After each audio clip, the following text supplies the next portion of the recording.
all over the Spurs. To the city of San Antonio, this is your team.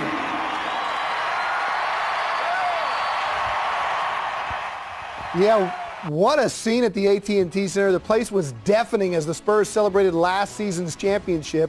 The loudest ovations were for Coach Pop and Tim Duncan, who earned their 5th championship rings, and for Manu and Tony Parker, who got their 4th. Then they unfurled the 5th championship banner, and it's getting pretty crowded up in those rafters. No question, it was a goosebump type moment for everybody who was there. They can put on that ring whatever they want, and I love it because it represents a lot of things. So a lot of things we went through.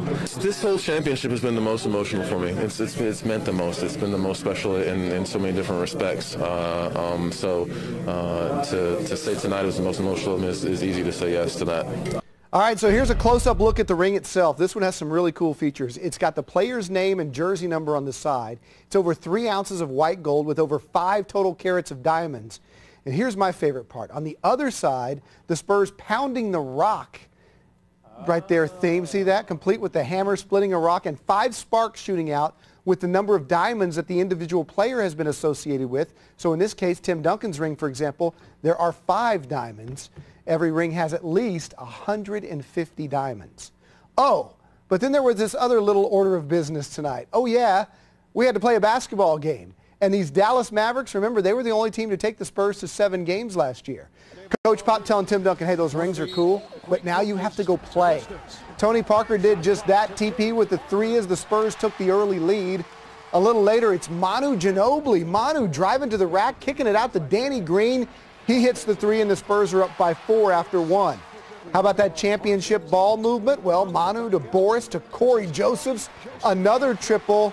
But Dallas came to play too. Monte Ellis had 14 in the first half, including this 3-pointer, and Dallas led the Spurs by 8 at halftime.